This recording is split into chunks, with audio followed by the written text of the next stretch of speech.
Hello, everybody, and welcome back. I have an updated version of Mike's Werewolf Journal again for you today. It's constantly watched and signs the werewolves are back. And this brings us up to date as Mike's not only been in Norfolk, he's also been into Wales and had a look at a couple of sighting areas and some of the reports involved. So on the 28th of the 1st, 2018, he's still in his local area. So we have the search zone 1 and 2, which is Nunny Green. It's overcast but clear with good visibility, and it's a good day. It's 13 degrees, and the search time's about quarter to 1 till about 10 to 2 in the afternoon. Pardon me. A lot of new activity today. I saw at least two big trees that were pushed over, and also a large pile of fir trees, branches on the ground, almost as if arranged in some sort of bedding, or maybe for some other purpose, I'm unsure. I also noticed some of the trees had their bark stripped off as well. As I walked the area, I also found what looked like two makeshift shelters. I found out recently someone's bought a patch of the wood in Zone 2 and he's building a log cabin. His property's been fenced off, and judging by the damage around the fence line, something or someone has not taken kindly to this. I'm unsure what the structures I found are, so I've included them and I would welcome any input from the readers or the viewers. When I was searching the area, I saw an old lady walking a small dog. But just before she appeared on the path, I saw a large grey canine off to my right, moving with speed. I nearly filled my pants thinking this was it, a face to face at last. And as my mind scrabbled, I kept my eyes peeled on the approaching grey bulk. Thankfully, as it came closer, I realised it was a grey, huge Irish wolfhound walking with the old lady. Despite my high hopes and fear, I was in a way relieved that it was a normal dog. Zone 1. In this zone, I feel there were signs of activity on some odd looking new, almost den like structures, and the atmosphere was deathly quiet. The old feeling of being watched was back as well. I also heard some steps off to my rear, to the far left, as I searched around the zone, but I couldn't see anything. And even when I looked at the photos on my phone later, I couldn't see much. I thought on one photo I could see something, but it was well hidden in the branches of a tree, so I can't be too sure. In all, I saw some new things, and I feel as though the gang are starting to come back. A good day indeed. 9th of February, Mike takes off to Wales. So the search areas we have is Covered Forest, which is near Cross Keys, Cumrah Forest and the Machen. The weather's clear, sunny, with a cold wind, and it's 4.5 degrees. Coed Forest first. So the search time there is quarter to 1 till about 2:30. The area was very interesting. It had a lot of pine and fir trees, and Coed Forest is situated at the end of the Blackbane Road, Crosskeels in Wales. The road splits into two, and I parked the car on the left side of the split, and my wife and I proceeded on foot along the dirt road. We walked along the road until we started getting the feeling we were being watched. We then walked off the road into the forest near Fach. This looks like a farm on Google Maps, but you can see the forest directly below the open fields. Now this is a thick pine fir tree forest, and we found a lot of trees with the bark stripped off and triangular shapes. I found some canine prints in various sizes and a hole that had been dug. A small amount of feces had been left in the bottom. No human footprints at all, so no one had been walking a dog and decided to answer a call of nature. We took a lot of photos, and in one of them we found what looked to me like a large canine head peering over a tree stump looking at us.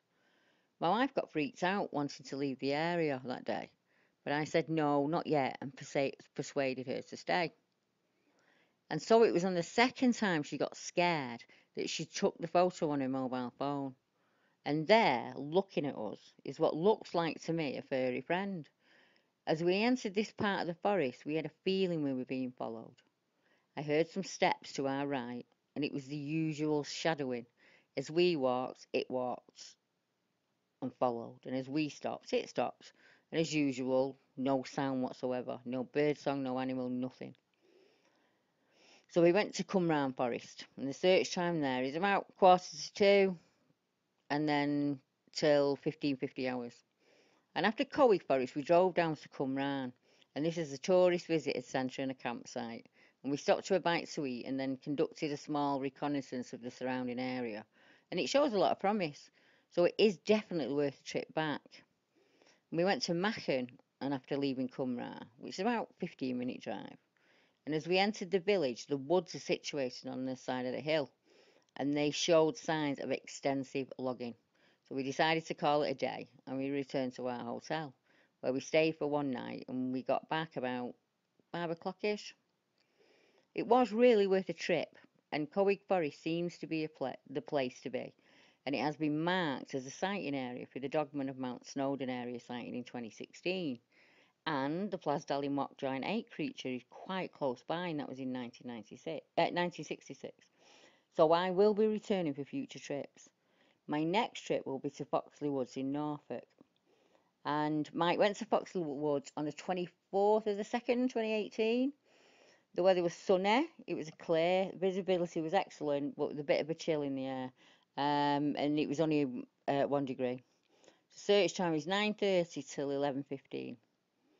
I left Reading at 6:30 a.m. and arrived at Foxley Woods in Norfolk at around 9:20. At the first crisis of the day, even before I got started. On pulling up and getting out my kit, I realised I'd forgotten my boots. But I wasn't coming all this way for nothing, so thank God the ground was still partially frozen, so I could at least access some areas. The wood itself is very big and has a wide, compact dirt road running through the middle, which are smaller dirt tracks running left and right off the main dirt road. Some sections of the wood are used as a nature reserve, and at least one section of the woods is used for commercial timber. I started by walking all the way to the end of the wood using the main dirt road, and then walking back up to the larger main road. As I was on the way, I could take one of the many side dirt tracks and look around and then head back to the main path. This way I could be certain I didn't miss anything in the sections of the wood. The wood itself is very dense in some areas with ground shrubs and brambles, and it's hard to access.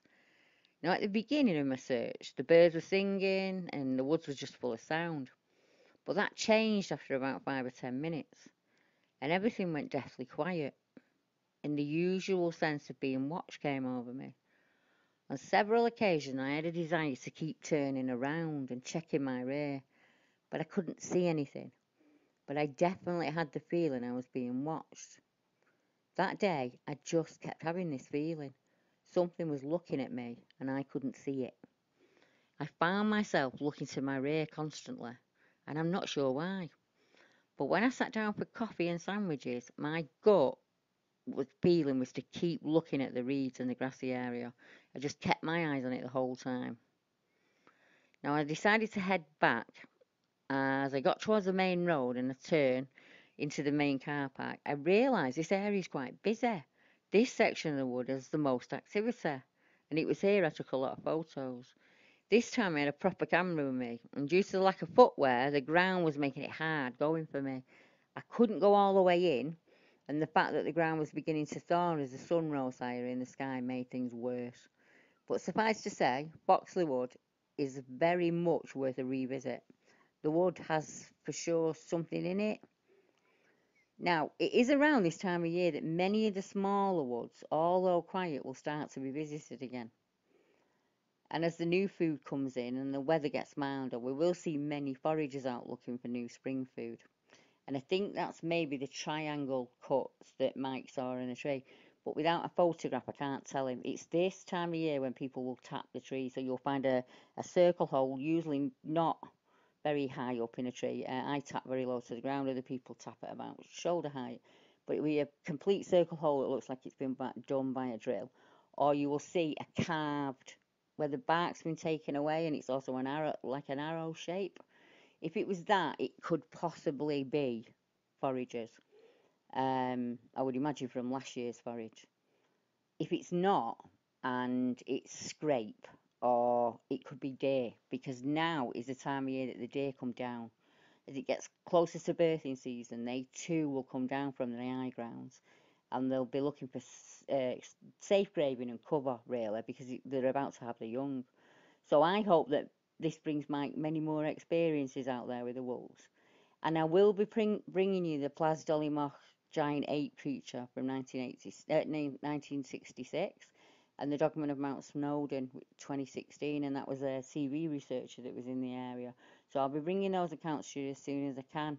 Um, so until next time, I've got so many accounts to bring, and I will put them out every couple of days so that we can catch up. And if is anything that I haven't covered and you would like me to cover it, there will be further question and answers with Chris Turner.